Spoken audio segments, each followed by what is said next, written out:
നമ്മളൊന്ന് ആലോചിച്ച് നോക്കുക. കേരളത്തിൽ നമ്മൾ എല്ലാ കാര്യത്തിലും പറയുന്നതാണല്ലോ നമ്പർ 1 പ്രബുദ്ധ കേരളം എന്നൊക്കെ.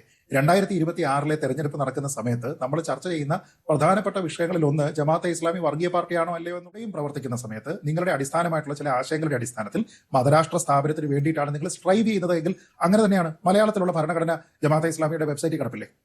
എന്താ അതിനകത്ത് നിങ്ങൾ ആവശ്യപ്പെട്ടാൽ അതിനെ എതിർക്കും.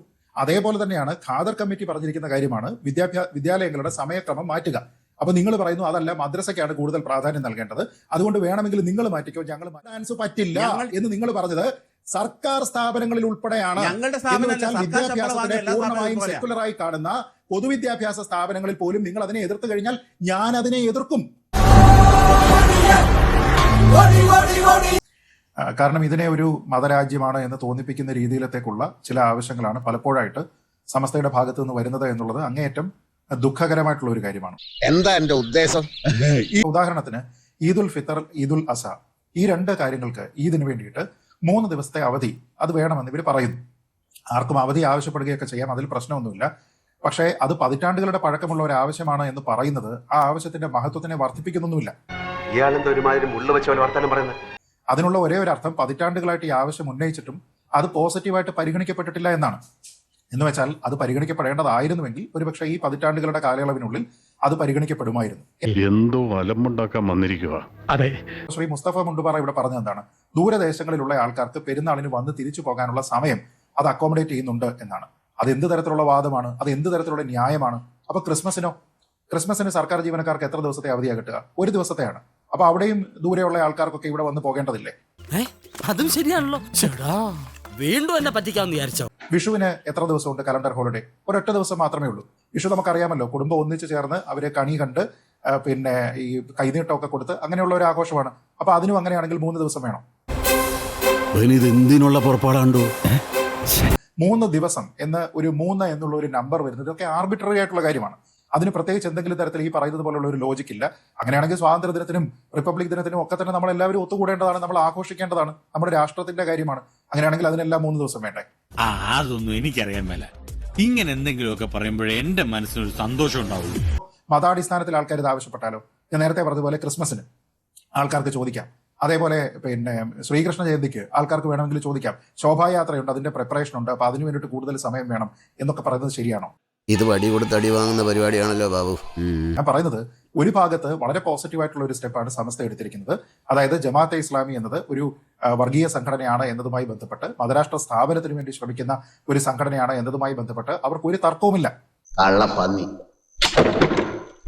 വെള്ളിയാഴ്ച ദിവസം വിദ്യാഭ്യാസത്തിനും പരീക്ഷയ്ക്കും സമയം ജുമാ നിസ്കാരത്തിന് തടസ്സമാകാതെ ക്രമീകരിക്കുക. വിദ്യാഭ്യാസ സ്ഥാപനത്തിനെ സംബന്ധിച്ചിടത്തോളം ഏറ്റവും പ്രാധാന്യമുള്ളത് അവിടുത്തെ വിദ്യാഭ്യാസം നടത്തുക, പരീക്ഷകൾ നടത്തുക എന്നുള്ളതാണ്.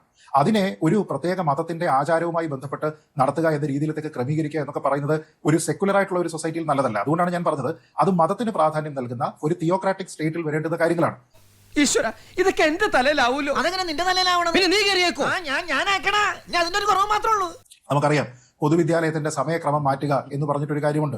കാരണം മദ്രസയുടെ സമയത്തിലേക്ക് ഓവർലാപ്പ് ചെയ്യാതിരിക്കുന്നതിന് വേണ്ടി രാവിലെ വരുന്ന ഓവർലാപ്പ് ചെയ്യുന്ന 15 മിനിറ്റിനെ ഒഴിവാക്കുന്നതിന് വേണ്ടിയിട്ട് കോടതി നിർദ്ദേശിച്ചിരിക്കുന്ന ഖാദർ കമ്മിറ്റിയുടെ നിർദ്ദേശത്തിനെ എതിർത്തുകൊണ്ട് സമസ്ത അഭിപ്രായം പറയുന്നുണ്ട്. ഇവനെന്താ വല്ല വട്ടുണ്ടോ? ഞാനൊരു സത്യം പറഞ്ഞ് വിശ്വസിക്കൂ. എന്നാ എനിക്കത് ഓർമ്മയില്ല. അതായത് മുസ്ലിം സമുദായം എന്തെങ്കിലും ഒന്ന് ചോദിച്ചാൽ അത് വലിയ പർവ്വതീകരിച്ചുകൊണ്ട് കാര്യങ്ങൾ കൊണ്ടുപോകുന്ന ഒരു ശൈലി പണിക്കർ പലപ്പോഴും പറയാറുള്ള ആ ഒരു ശൈലി അദ്ദേഹം പറഞ്ഞു എന്നുള്ളൂ.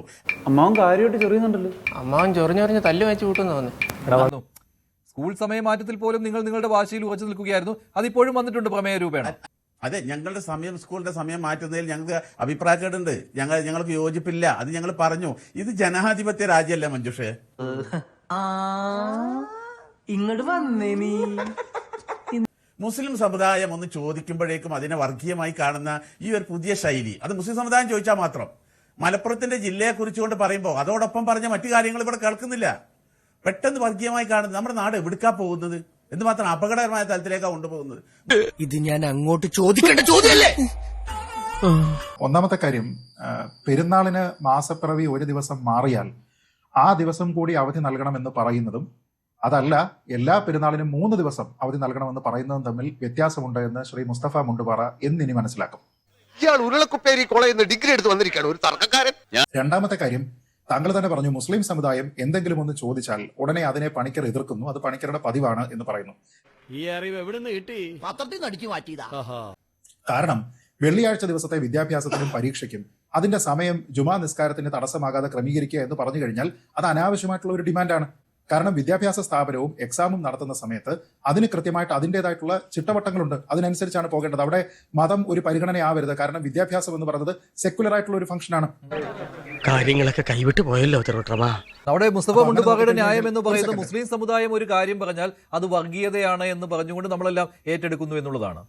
അല്ല, അങ്ങനെയല്ല, അത് അന്യായമാണ് എന്നുള്ളതാണ്. ഇപ്പൊ ഞാൻ വെറുതെ അദ്ദേഹത്തിന്റെ അടുത്ത് പറയാം, ശ്രീകൃഷ്ണന്റെ അമ്പലത്തിൽ മഹാവിഷ്ണുവിന്റെ അമ്പലത്തിൽ പോകുന്നത് വ്യാഴാഴ്ചയാണ്. അതുകൊണ്ട് പത്മനാഭസ്വാമി ക്ഷേത്രത്തിൽ രാവിലെ തൊഴുതിന് ശേഷം ഒരു 10 കഴിഞ്ഞതിന് ശേഷം മാത്രമേ വിദ്യാർത്ഥികൾക്ക്, ഹിന്ദുക്കൾക്ക് തിരുവനന്തപുരത്തുള്ള സ്കൂളുകളിൽ വരാൻ പറ്റുകയുള്ളൂ എന്ന് പറഞ്ഞു കഴിഞ്ഞാലോ? ഞാൻ പറഞ്ഞത് നമ്മുടെ നാട്ടിൽ അങ്ങനെ പല കാര്യങ്ങളും ഉണ്ടാകും. പൊതുവായിട്ടുള്ള ചില കാര്യങ്ങൾക്ക് നമ്മളിപ്പോൾ ഇവിടെ ഭീമാപ്പള്ളി ഉറൂസ് ഉണ്ട്, അല്ലെങ്കിൽ ആറ്റുകാൽ പൊങ്കാലയുണ്ട്, അങ്ങനെയുള്ള ദിവസങ്ങളിലൊക്കെ തന്നെ അവധി കൊടുക്കും. പക്ഷെ എന്ന് കരുതി എല്ലാ വെള്ളിയാഴ്ചയും നമ്മൾ അതിനനുസരിച്ച് നമ്മുടെ വിദ്യാഭ്യാസം എല്ലാം തന്നെ പുനഃക്രമീകരിക്കണം എന്ന് പറയുന്നത് ശരിയല്ല. അപ്പൊ അന്യായമായിട്ട് നിങ്ങൾ ആവശ്യപ്പെട്ടാൽ അതിനെ എതിർക്കും. അതേപോലെ തന്നെയാണ് ഖാദർ കമ്മിറ്റി പറഞ്ഞിരിക്കുന്ന കാര്യമാണ് വിദ്യാലയങ്ങളുടെ സമയക്രമം മാറ്റുക. അപ്പൊ നിങ്ങൾ പറയുന്നു അതല്ല, മദ്രസയ്ക്കാണ് കൂടുതൽ പ്രാധാന്യം നൽകേണ്ടത്, അതുകൊണ്ട് വേണമെങ്കിൽ നിങ്ങൾ മാറ്റിക്കോ, ഞങ്ങൾ മാറ്റില്ല. ചാടി എഴുന്നേറ്റ് പഞ്ചായത്ത് ഗ്രൗണ്ട് വഴി 2 റൗണ്ട് ഓടി ഒന്ന് പോടോ. പൊതുവേദികളിൽ പെൺകുട്ടികൾ ആദരിക്കപ്പെടുക, പൊതുവേദികളിൽ പെൺകുട്ടികൾ വരിക എന്നതിനെ സമസ്തയുടെ നേതാക്കന്മാർ എതിർക്കുന്നുണ്ട്. അത് അന്യായമായിട്ടുള്ള ഒരു ജെൻഡർ ഇംബാലൻസ് സൃഷ്ടിക്കുന്ന ഒരു കാര്യമായതുകൊണ്ട് എതിർക്കും. സ്കൂളുകളിൽ സൂംബ ഡാൻസ് എന്ന് പറയുന്നത് കുട്ടികളുടെ ശാരീരികവും മാനസികവുമായ ഉല്ലാസത്തിന് നല്ലതാണ് എന്ന് ശാസ്ത്രീയമായി തന്നെ തെളിയിക്കപ്പെട്ടിരിക്കുന്ന ഒരു കാര്യമാണ്. അത് വേണ്ട എന്ന് നിങ്ങൾ പറയുമ്പോൾ, ആണും പെണ്ണും തമ്മിൽ ഇടകലരാൻ പാടില്ല എന്ന് നിങ്ങളൊരു യാഥാസ്ഥിതികമായിട്ടുള്ള ചിന്ത പറയുമ്പോൾ അതിനെ ഞാൻ എതിർക്കും. ഒരു മര്യാദ വേണ്ടേ? വഖഫ് ബോർഡ് നിയമനം PSC വിടുന്നതിനെ നിങ്ങൾ എതിർക്കുന്ന സമയത്ത് അത് ശരിയല്ല, കാരണം അത് ട്രാൻസ്പെറന്റ് ആയിട്ട് നടക്കണമെന്നുണ്ടെങ്കിൽ PSC നിയമനമാണ് വേണ്ടത് എന്ന് പറഞ്ഞ് ഞാൻ എതിർക്കും. കാണരുത്. ദേവസ്വം ബോർഡ് ആരാ സാർ നിയമിക്കുന്നത്? സർക്കാരല്ലേ നിയമിക്കുന്നത്? ദേവസ്വം ബോർഡ് ആരാ നിയമിക്കുന്നത് താങ്കൾ വിചാരിച്ചിരിക്കുന്നത്? അല്ല, ദേവസ്വം ബോർഡിന്റെ കാര്യത്തിൽ താങ്കൾ വിചാരിച്ചിരിക്കുന്ന ആരാ? ഇവിടുത്തെ NSS ആണ് ആൾക്കാരെ വെക്കുന്നതാണോ താങ്കൾ വിചാരിക്കുന്നത്? നിയമസഭയിലുള്ള ഹിന്ദു MLA-മാരാണ് തീരുമാനിക്കുന്നത് അല്ലേ? സർക്കാരിന്റെ പ്രതിനിധികളല്ലേ? PSC വിടട്ടെ, PSC വിട്ടോട്ടെ. പക്ഷെ അതിനെ ഈ പറയുന്ന കണ്ടീഷൻസ് ഫുൾഫിൽ ചെയ്തിട്ടാണെങ്കിൽ PSC വിട്ടോന്നേ, എനിക്കൊരു പ്രശ്നമില്ല. നിങ്ങൾക്ക് വഖഫ് ബോർഡിന്റെ PSC വിടുന്നതിൽ മാത്രമാ പ്രശ്നമെങ്കിൽ എന്തുകൊണ്ട് നിങ്ങൾക്ക് പിന്നെ ദേവസ്വം ബോർഡിലെ നിയമനം PSC വിടാൻ പാസ്സായിക്കൂടാ? നിങ്ങൾ എന്തുകൊണ്ട് അഭിപ്രായം? തന്ത്രിമാരായിട്ട് ചില വിഷയങ്ങളിൽ മലയാളി ബ്രാഹ്മണർ വേണം എന്ന് പറഞ്ഞിട്ട് ഒരു പ്രത്യേക കാറ്റഗറി വെച്ചിരിക്കുന്നത് ഞാനാണോ ഏതെങ്കിലും ഹിന്ദു സംഘടനയാണോ ഈ നാട്ടിലെ കോടതിയാണോ? ശ്രീ മുസ്തഫ മുണ്ടുപാറ പറയും. മറുപടി പറയണ അല്ലേ? മെസ്സി, റൊണാൾഡോ പോലുള്ള ഫുട്ബോൾ താരങ്ങളെ ഐഡലൈസ് ചെയ്യരുത് എന്ന് പോലും നിങ്ങൾ ഇവിടുത്തെ ചെറുപ്പക്കാരോട് പറയുന്ന രീതിയിലത്തേക്ക് ഉള്ള മോശമായ ഉപദേശങ്ങൾ നൽകുന്ന രീതിയിലത്തേക്ക് നിങ്ങൾ അധപ്പതിച്ചാൽ, അയ്യോ അത് ന്യൂനപക്ഷ സമുദായമാണ്, അത് മുസ്ലിങ്ങളാണ് എന്ന് കരുതി നിങ്ങളെ പിന്തുണയ്ക്കാൻ പറ്റില്ല. ഇത്രയും ആളുകളുടെ മുമ്പിൽ വെച്ച മനുഷ്യന്റെ വായിൽ തൃപ്തിയായില്ലടാ. പൊതുവിദ്യാഭ്യാസ സ്ഥാപനങ്ങളിൽ, സർക്കാർ നടത്തുന്ന സ്ഥാപനങ്ങളിൽ ഇത് കൊണ്ടുവരണം എന്ന് പറഞ്ഞുകൊണ്ട് സെക്യുലർ വിദ്യാഭ്യാസ രംഗത്തിനെ എതിർത്തത് ഒഴിവാക്കണം. അങ്ങനെയാണ് സൂംബ ഡാൻസ് എവിടെയാണ് ശ്രീ മുസ്തഫ മുണ്ടുപാറ നിങ്ങൾ എതിർത്തത്? സർക്കാർ വിദ്യാലയങ്ങളിൽ വരുന്നത് നിങ്ങൾ എതിർത്തില്ലേ? അതല്ലാതെ നിങ്ങളുടെ ഏതെങ്കിലും ഒരു സ്ഥാപനത്തിൽ നടത്തില്ല എന്നല്ലല്ലോ നിങ്ങൾ പറഞ്ഞത്. നിന്റെ എല്ലാത്തിലും കയറി തലയിടുന്ന വൃത്തിയുടെ സ്വഭാവം ഉണ്ടല്ലോ, അത് ഇന്നത്തോടെ നിർത്തിക്കോണം. സൂംബ ഡാൻസ് പറ്റില്ല എന്ന് നിങ്ങൾ പറഞ്ഞത് സർക്കാർ സ്ഥാപനങ്ങളിൽ ഉൾപ്പെടെയാണ്. വിദ്യാഭ്യാസത്തിനെ പൂർണ്ണമായും സെക്യുലറായി കാണുന്ന പൊതുവിദ്യാഭ്യാസ സ്ഥാപനങ്ങളിൽ പോലും നിങ്ങൾ അതിനെ എതിർത്ത് കഴിഞ്ഞാൽ ഞാൻ അതിനെ എതിർക്കും. ഒരു കാര്യം കൂടി, മതമാണ് പ്രശ്നം, ജീവിക്കാനുള്ള സാഹചര്യമാണ് അവിടെ. അത് മതമാണ്. നമ്മളത് ആലോചിച്ച് നോക്കുക. കേരളത്തിൽ നമ്മൾ എല്ലാ കാര്യത്തിലും പറയുന്നതാണല്ലോ നമ്പർ 1 പ്രബുദ്ധ കേരളം എന്നൊക്കെ. 2026 തെരഞ്ഞെടുപ്പ് നടക്കുന്ന സമയത്ത് നമ്മൾ ചർച്ച ചെയ്യുന്ന പ്രധാനപ്പെട്ട വിഷയങ്ങളിൽ ഒന്ന് ജമാഅത്തെ ഇസ്ലാമി വർഗീയ പാർട്ടിയാണോ അല്ലയോ എന്നുള്ളതാണ്. അവരുടെ വർഗീയമുണ്ടോ ഇല്ലയോ എന്നുള്ളതാണ്. കോൺഗ്രസിന്റെ പ്രതിപക്ഷ നേതാവ് ഉൾപ്പെടെയുള്ള ആൾക്കാർ ജമാഅത്തെ ഇസ്ലാമിയെ വെളുപ്പിക്കാനായിട്ട് ശ്രമിക്കുന്ന സമയത്ത് കുറേയധികം ആൾക്കാർ അതിനെ എതിർക്കുന്നു. ഇവൻ പറയുന്നത് വിശ്വസിക്കരുത്, ഇവൻ ഭക്ഷണം കഴിക്കാനും കള്ളം പറയാനും മാത്രമാണ് വാ തുറക്കുന്നത്. എന്തിനു വേണ്ടിയിട്ടാണ് ജമാഅത്തെ ഇസ്ലാമി ഉണ്ടാക്കിയിരിക്കുന്നത്? മൗദൂദി ഇത് സ്ഥാപിക്കുന്ന സമയത്ത് അദ്ദേഹത്തിന്റെ ആശയങ്ങൾ എന്താണ്? ആ ആശയത്തിൽ നിന്ന് വ്യത്യസ്തമായിട്ടുള്ള ഒരു ആശയം ഇന്ത്യയിലോ അല്ലെങ്കിൽ കേരളത്തിലോ പ്രവർത്തിക്കുന്ന ജമാഅത്തെ ഇസ്ലാമിക്ക് ഉണ്ടാകാനായിട്ട് സാധിക്കും. പിന്നെ എന്ത് ജമാഅത്തെ ഇസ്ലാമിയാണത്? നമ്മൾ ഈ ഉപ്പിന് ഉപ്പുണ്ടോ എന്ന് ചോദിക്കുന്നത് പോലെയാണ്. അപ്പൊ നിങ്ങൾ എവിടെയും പ്രവർത്തിക്കുന്ന സമയത്ത് നിങ്ങളുടെ അടിസ്ഥാനമായിട്ടുള്ള ചില ആശയങ്ങളുടെ അടിസ്ഥാനത്തിൽ മതരാഷ്ട്ര സ്ഥാപനത്തിന് വേണ്ടിയിട്ടാണ് നിങ്ങൾ സ്ട്രൈവ് ചെയ്യുന്നത് എങ്കിൽ അങ്ങനെ തന്നെയാണ്. മലയാളത്തിലുള്ള ഭരണഘടന ജമാഅത്തെ ഇസ്ലാമിയുടെ വെബ്സൈറ്റിൽ കിടപ്പില്ലേ? എന്താ അതിനകത്ത് എഴുതിയിരിക്കുന്നത്? അവരെ ശരിയ നിയമത്തിന് വിരുദ്ധമായിട്ട് എന്തെങ്കിലും ചെയ്യാനായിട്ട് പറയുന്നുണ്ടോ? മതപരമായിട്ടുള്ള കോടതികളിൽ മതപരമായിട്ടുള്ള കാര്യങ്ങളുടെ അടിസ്ഥാനത്തിലാണ് കാര്യങ്ങൾ തീരുമാനിക്കപ്പെടേണ്ടത് എന്ന് പറയുന്നു. മറ്റൊരു നിവൃത്തിയും ഇല്ലെങ്കിൽ മാത്രമാണ് ഇന്ത്യയിലെ ജുഡീഷ്യറിയെ സമീപിക്കുന്നതിന് വേണ്ടിയിട്ട് അത് പറയുന്നത്. അതൊക്കെ എന്ത് തരത്തിലുള്ള ആശയമാണ്? നന്നായിട്ടുണ്ട്. അനിയാ പോട്ടെ, അമ്പിമോനെ പോട്ടറ. സാറേ ഒന്നും വിചാരിക്കില്ലേ മക്കളെ, മാമനോടൊന്നും തോന്നല്ലേ?